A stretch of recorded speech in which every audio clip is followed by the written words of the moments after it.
సూత మహర్షి గారి దగ్గర ఉన్న శౌనకాది మహర్షులు చేతులు వగ్గి నమస్కారం చేస్తే అజ్ఞానధ్వాంత విధ్వంస కోటి సూర్య సమప్రభ సూతాఖ్యాహి కథాసారం మమ కర్ణరసాయనం కథాసారం. చెవికి పోటొచ్చిందండి, మందేసుకుంటామా లేదా? అలాగే వినకూడని మాటలు వింటున్నాం, అనకూడని మాటలు అంటున్నాం, తినకూడనటువంటి పదార్థాలు తింటున్నాం, మన బుద్ధులు బాగుండలేదు. కాబట్టి భగవంతుడి యొక్క కథ అనేటువంటిది మా యొక్క చెవులలో పోయండి. కర్ణరసాయనం సారం, అది పక్క వాళ్ళది, అదే వేరే వేరే కథలు కాదు, భగవంతుడి యొక్క కథ కావాలి. ఈ మధ్య ఒక ఆయన ఏమండి నేను పుస్తకం రాశానండి అన్నారు. చక్కగా రాశారు, చూశారు. ఒక సభ కూడా, పండిత సభ కూడా ఏర్పాటు చేశారు. 10 సంవత్సరాలు అయింది. ఆ పుస్తకం మొహం ఎవరు చూడట్లేదు, ఆయనే చూడట్లేదు, షోకేసులో పెట్టుకున్నాడు. అంటే మనం జనార్దన్ లెక్కలో ఉండాలి తప్ప జనాభా లెక్కలో ఉన్నామా లేదా అన్నది కాదు. ఈ మధ్యకాలంలో ఎలక్షన్లో కూడా మన పేర్లు తీసేస్తున్నారు. జనార్దన్ లెక్కలో ఉండాలి. కాబట్టి భగవంతుడి యొక్క కథలు ఏవైతే ఉంటాయో, మనం ఎంత అదృష్టం అండి. పోతన్న గారు కన్నా మనం ముందు పుట్టామనుకోండి, భాగవతంలో ఉన్న తెలుగు పద్యాలు చదవలేము. పోతన్న గారు తర్వాత మనం పుట్టాము. కాబట్టి అటువంటి కథలు వింటున్నందువల్ల ఈ యొక్క కలియుగంలో, కలి అంటే ఏమిటి? కం సుఖం లాతి అనుగృహ్ణాది దదాతిథి కలిహి. కలిలో ఉన్న సుఖం ఏ యుగంలో లేదు. అదేమిటండి కలియుగం అండి అంటారు కదా. అంటే ఏమీ లేదు నాయన, వేరే యుగాలలో వేల సంవత్సరాలు జీవించవచ్చు. యజ్ఞాలు యాగాలు 1200 సంవత్సరాలు, 1000 సంవత్సరాలు, 100 సంవత్సరాలు, 10 సంవత్సరాల పాటు యజ్ఞాలు యాగాలు చేస్తే కానీ భగవంతుడు వస్తాడో రాడో చెప్పలేము. కానీ మనస్సు బుద్ధిగా శుద్ధిగా ఉండి భగవత్ కథ వింటున్నట్లయితే కలియుగంలోనే భగవంతుడి యొక్క అనుగ్రహాన్ని పొందుతారట. పెద్దలు గురువులు చెబుతారు, ఒక ముసలామె ఉంది, ఆమె స్నేహితురాలు కూడా ముసలామే, పెద్దామే, 80 సంవత్సరాల వయసులో ఉన్నటువంటి వారు 2 ఉన్నారు. ఒక ఆమెకేమో పిల్లలు, మనవాళ్ళు, ముని మనవాళ్ళు అందరూ ఉన్నారు. ఒక ఆమెకి ఎవ్వరూ లేరు, అనాథగా ఉంది. అప్పటి వరకు 2 సమానంగా ఉన్నవారు ఈమంటోంది, నాకెవరూ లేరు, నాకు టైం పాస్ అవ్వట్లేదు, సీరియల్స్ కూడా లేవు కదా. ఏమిటి అంటే, ఎందుకే, చక్కగా నాకైతే మనవాళ్ళు వాళ్ళందరూ ఉన్నారు, నువ్వు మా ఇంటికి వచ్చేసేయి అందిట. ఇవాళ వస్తాను, రేపు వస్తాను, రోజు వస్తున్నావు అని అంటావు, నువ్వు కాకపోయినా నీ పిల్లలు అంటారు కదా, నా మనసు నీ మనసు తెలుసు కదా అంటుంది అన్నమాట. అయితే ఒక పని చేయి, నీకు కృష్ణుడు మనవడు అనుకో, డబ్బులు ఖర్చు పెట్టుకోకర్లేదు, మనవడు అనుకో, నువ్వు నిద్ర లేస్తావు, కృష్ణుడు కూడా నెమ్మదిగా లేపు, ఒక విగ్రహం పక్కన పెట్టుకో. నువ్వు స్నానం చేసావు, కృష్ణుడు కూడా చక్కగా లాలిపాటలు చేయి. భోజనం పెట్టేటప్పుడు కూడా భోజనానికి సంబంధమైన పాటలు. పూర్వం ఒక వివాహంలో 350 దాకా పాటలున్నాయి. అంటే మనం ప్రారంభం పెళ్లి కొడుకు దగ్గర నుంచి అప్పగింతల వరకు ఉన్నాయి. ఇప్పుడు ఈ కాలంలో ఈవెంట్ మేనేజ్మెంట్లన్నీ వచ్చేసి ముందుది వెనక్కి ముందుకి మన యొక్క సాంప్రదాయాన్ని అడ్డగోలుగా పెట్టేస్తూ ఉన్నారు. అది శుద్ధ తప్పు అన్నమాట.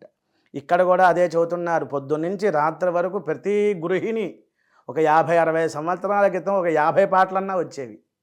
కృష్ణుడు నీకు మనవడు అని ఎప్పుడైతే చెప్పిందో, ఆ పక్కన ఉన్నటువంటి తోటి స్నేహితురాలు అవ్వ, ఈమెకి ఆనందం కలిగింది. వెంటనే ఆ పిల్లవాడిని చిన్న బొమ్మను తయారు చేసుకుంది, పక్కన పెట్టుకుంది. కృష్ణుడిని నిద్ర లేపుతోంది, అప్పుడు ఒక పాట. కృష్ణుడికి స్నానం చేయిస్తోంది, భోజనం పెడుతోంది, పవలింపు సేవ. ఈ విధంగా ప్రతిరోజు కూడా పాటలతో 24 గంటలైనా ఇంకా ఎక్కువ గంటలు ఉండాలి ఒక రోజుకి అనుకుంటోంది అన్నమాట. అలా 2-3 సంవత్సరాలు అవ్వంగానే అయ్యయ్యో కృష్ణుడికి పాలల్లో పంచదార వేసా అనుకుంది. వెంటనే కృష్ణుడు వచ్చాడు, నువ్వు పాలేమన్నా తెచ్చావా? జెర్సీ పాల, దేశీయ వాలి గోవా, ఏ పాలు ఇచ్చావు? దానిలో పంచదార కలిపావా అంటే వెంటనే కాళ్ళు పట్టుకుంది. స్వామి, ఎంతోమంది పిలిచిన రావు, భక్తితో ఆనందంతో ఆ పాటలు పాడుతూ ఉన్నాగా నువ్వు వచ్చేసావయ్యా అంటే, కలియుగంలో భక్తిగా ఒకరోజు కాకపోయినా ఒకరోజైనా సరే ప్రేమతో ఎప్పుడైతే భగవన్నామ స్మరణ చేస్తామో జనార్దన్ లెక్కలో ఉంటాం. మనకి భగవంతుడు తెలుసా లేదా అన్నది కాదు, నా చిరునామా భగవంతుడికి తెలుసా లేదా అన్నది కావాలి. కాబట్టి ఇటువంటి మహత్తరమైనటువంటి భాగవతాన్ని మన కోసంగా సూత మహర్షి గారి దగ్గర ఉన్నటువంటి శౌనక మహర్షి గురువులకి నమస్కారం చేస్తున్నారు. అజ్ఞానధ్వాంత విధ్వంస కోటి సూర్య సమప్రభ. అజ్ఞానం ఎంతవరకు ఉంటుంది? జ్ఞానం వచ్చేంతవరకు. చీకటి ఎంతవరకు ఉంటుంది? చీకటి ఎంతవరకు ఉంటుంది? సూర్యుడు వచ్చేంత వరకు, వెలుతురు వచ్చేంత వరకు. ఆ విధంగానే స్వామి మా అజ్ఞానాన్ని తొలగింపచేసేటువంటి సద్గురువులు మీరు. భక్తి జ్ఞాన విరాగాప్తో వివేకో వర్ధతే మహాన్. ఇవన్నీ కూడా భక్తి జ్ఞానము ఇవన్నీ కూడా వర్ధిల్లాలి, పెరగాలి. మహామాయా మాయామోహ నిరాశశ్చ వైష్ణవై క్రియతే కథం. మేము మోహంలో పడిపోతూ ఉంటాం. మేము భగవంతుడి యొక్క మోహంలో పడాలి. భగవంతుడి యొక్క అనుగ్రహం మాకు కావాలి. ఈ కలియుగం మిగులు భయంకరమైనది కదా. కలియుగము మిగులు భయంకరమైనది కాబట్టి మేము దైవశక్తి పెరగాలి. సర్వశ్రేష్టమైనటువంటి ఉపాయం ఏమున్నది అంటే భగవత్ కథ. అటువంటి కథ చెప్పండి అని 6 ప్రశ్నలు వేశారు. శిష్యులే గురువుగారికి చెప్పారట. ఇహఘోరే కలౌ ప్రాయో జీవశ్చ అసురతాం గతః క్లేశాక్రాంతస్య తస్యేవ శోధనే కిం పరాయణం. ఆసురి అంటే అశుభిః తే రమంతే ఇది అసురః అంటారు. అంటే రావణాసురుడు కూడా మంచివాడే. రావణాసుడు వేదం చదువుకున్నవాడు, పౌలస్త్య బ్రహ్మగారి యొక్క మనవడు, శివపూజ దురంధరుడు, ప్రతిరోజు 9 కోటి లింగార్చన చేసేవాడు. 5 రూటు కడితే 25 625 ఎలా అయితే వస్తుందో, మనం శ్రీరామ రామ రామేతి రమే రామే మనోరమే సహస్రనామ తత్తల్యం రామనామ వర ఆననే. ఈ ఒక్క శ్లోకం చదివితే ఒక తలకాయతో 1000 సహస్రనామాలు చెప్పిన ఫలితం. మరి రావణాసుడికి పడుకునేటప్పుడు ఒకటే తలకాయ ఉంటుంది, యుద్ధం చేసేటప్పుడు పూజ చేసేటప్పుడు 10 తలకాయలు ఉంటాయి. మనం ఒక శిరస్సుతోనే 1000 నామాలు చెబుతుంటే వాడు 10 తలకాయలతో చెప్పేసేవాడు. అప్పుడు తడవకి 10,000 లక్ష అయిపోయేదన్నమాట.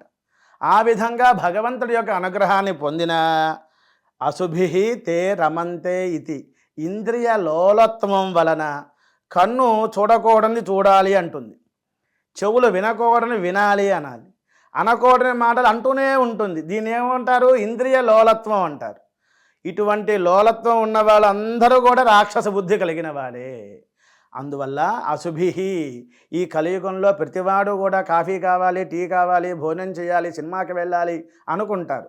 ఒక పరిధి అయిన తర్వాత, అందుకనే దశరథ మహారాజు గారు ఏమంటారంటే ఆయన ఉద్దేశంలో, ఆయన దశరథ ఇంద్రియాలు ఉన్నాయి కదా, జ్ఞానేంద్రియాలు కర్మేంద్రియాలు, ఆయన చెప్పినట్టుగా వింటాయిట. మనమేమో అవి చెప్పినట్టుగా వింటూ ఉన్నాం కాబట్టి సినిమా చూద్దామా అనుకుంటూ ఉంటాం తప్ప భగవత్ కథ అనేటువంటిది వినలేమన్నమాట. అవన్నీ కూడా మనం చెప్పినట్టుగా వినాలి కాబట్టి అటువంటి శక్తి కలియుగంలో ఎక్కువ మందికి లేదు. అందుకని అందరూ కూడా కలియుగంలో అసురతత్వం పెరిగింది. అందువల్ల అభిమానం పెరిగింది, దోపిడీ ఇవన్నీ కూడా పెరిగినాయి. అటువంటి దోషాలు తొలగాలి అంటే భగవత్ కథ కావాలి అని అశుభిః తే రమంతే ఇతి అసురః. ఇంద్రియ ఆసక్తి కలిగిన వారు, భోగాలలో తేలియాడాలి అనేటువంటి వారన్నమాట.